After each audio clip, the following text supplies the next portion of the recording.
Shalom saudara-saudara yang dikasihi oleh Tuhan.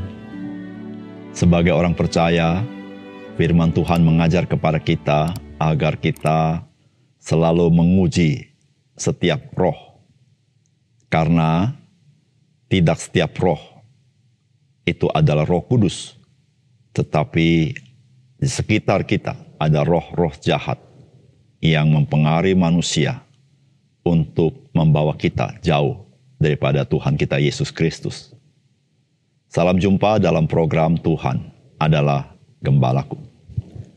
Saudara, ada saja orang-orang yang menganggap bahwa iman Kristen yang kita percayai hari ini dibangun oleh Rasul Paulus dan bukan oleh Yesus Kristus. Mungkin karena mereka melihat begitu banyak surat-surat Rasul Paulus. Saudara, apakah benar demikian? Saudara, tidak benar demikian. Saudara, kita harus ingat bahwa surat-surat dari Rasul Paulus itu beredar di dalam abad pertama, yang berarti saksi-saksi mata akan Yesus Kristus dan pengajarannya, termasuk para rasul yang lain, itu masih hidup. Saudara, kita tidak boleh lupa bahwa Rasul Paulus dulu namanya Saulus.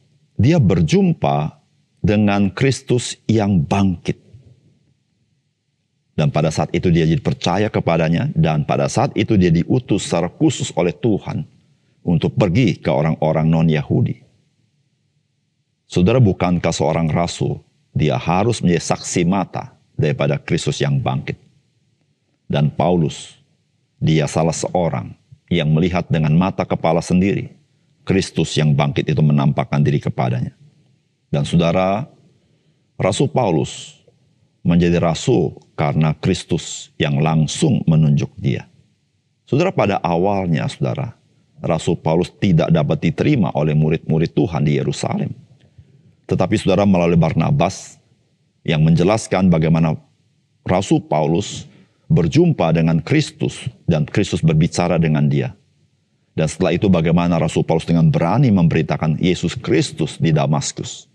Saudara, melalui perjalanan hidup dari Rasul Paulus, maka ia menjadi seorang teruji termasuk dalam pengajarannya oleh para rasul dan gereja Tuhan mula-mula. Saudara, melalui pelayanannya maka ia meneguhkan sesungguhnya ia memang dipanggil dan diutus oleh Yesus Kristus. Dan memang secara khusus kepada bangsa-bangsa lain. Saudara, mari kita membaca Galatia pasal 1 ayat 1-5. Dari Paulus seorang rasul bukan karena manusia, juga bukan oleh seorang manusia, melainkan oleh Yesus Kristus dan Allah Bapa yang telah membangkitkan dia dari antara orang mati. Dan dari semua saudara yang ada bersama-sama dengan aku kepada jemaat-jemaat di Galatia. Kasih karunia menyertai kamu dan damai sejahtera dari Allah Bapa kita dan dari Tuhan kita Yesus Kristus, yang telah menyerahkan dirinya karena dosa-dosa kita untuk melepaskan kita dari dunia jahat yang sekarang ini menurut kehendak Allah dan Bapa kita. Baginya lah kemuliaan selama-lamanya. Amin. Saudara yang dikasihi oleh Tuhan, hari ini kita memulai perjalanan iman kita bersama dengan kitab Galatia. Saudara, kitab Galatia atau kita kenal sebagai surat Galatia ini merupakan surat yang ditulis oleh Rasul Paulus. Dan saudara, surat ini adalah surat yang terpagi dari Rasul Paulus yang ada di dalam Alkitab kita. Saudara, surat Galatia ditulis, saudara-saudara, atau dikirimkan setidaknya di tahun 49 dan tahun 50 sesudah Masehi. Saudara, surat kepada jemaat di Galatia merupakan surat untuk meneguhkan iman orang-orang Kristen di Galatia. Di atas dasar Yesus Kristus saja, yaitu dibenarkan hanya di dalam iman kepada Kristus, termasuk juga dikuduskan oleh karena iman. Saudara, dalam surat ini Rasul Paulus mengkonfirmasi kerasulannya agar jemaat di Galatia berpegang kepada Injil yang sebenarnya, yaitu Injil Yesus Kristus. Sebab gereja di Galatia itu terimbas ajaran dari Yudaisme yang menekankan Injil perlu tambah melakukan hukum Taurat yang disebut dengan ritual-ritual mereka. Saudara, apakah pesan firman Tuhan bagi kita? Yang pertama, Siapakah seseorang menentukan apa yang diajarkannya dan perilakunya? Dan apa yang diajarkannya dan perilakunya menunjukkan siapakah seseorang itu. Saudara, Rasul Paulus menulis di ayat yang pertama dikatakan, dari Paulus seorang rasul bukan karena manusia, juga bukan oleh seorang manusia, melainkan oleh Yesus Kristus dan Allah Bapa yang telah membangkitkan dia dari antara orang mati. Saudara, di awal surat Galatia, tidak sebagaimana biasanya, Rasul Paulus langsung memberitahukan dengan jelas siapakah dirinya. Saudara, ketika kita membaca kitab Galatia, tentu saudara kita mengerti mengapa dia memulai dengan kalimat seperti itu. Bukan dalam rangka dia merasa hebat, lebih daripada yang lain, tidak. Tetapi saudara-saudara, kerasulannya itulah yang menjadi satu kekuatan yang Tuhan berikan kepada dia untuk meneguhkan bahwa Injil yang diberitakannya adalah Injil yang sesungguhnya. Saudara, Rasul Paulus mengatakan bahwa kerasulannya bukan karena seorang manusia atau oleh manusia, tetapi oleh Tuhan Yesus sendiri, saudara. Saudara di sini memberitahukan kepada kita bahwa memang, saudara, jabatan rasul, saudara, itu tidak ditunjuk oleh manusia. Tetapi Tuhan yang memanggil dan memilihnya. Saudara, Paulus termasuk salah seorang murid Tuhan yang berjumpa dengan Kristus yang bangkit. Maka dia dipakai oleh Tuhan menjadi rasul.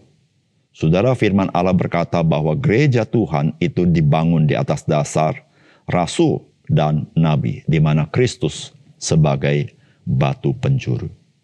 Saudara yang kasih dalam Tuhan, seseorang itu dapat dikenal melalui pengajarannya dan perilakunya. Dan pengajaran dan perilakunya itu juga yang menentukan siapakah seseorang itu. Saudara, dari apa yang Rasul Paulus tulis, maka kita bisa mengenal siapakah dia. Saudara, seluruh ajaran Rasul Paulus sebetulnya adalah diilhamkan oleh Roh Kudus. Sehingga saudara-saudara, seluruh pengajaran firman Tuhan yang disampaikannya sejalan dengan apa yang Tuhan Yesus mau ajarkan kepada kita.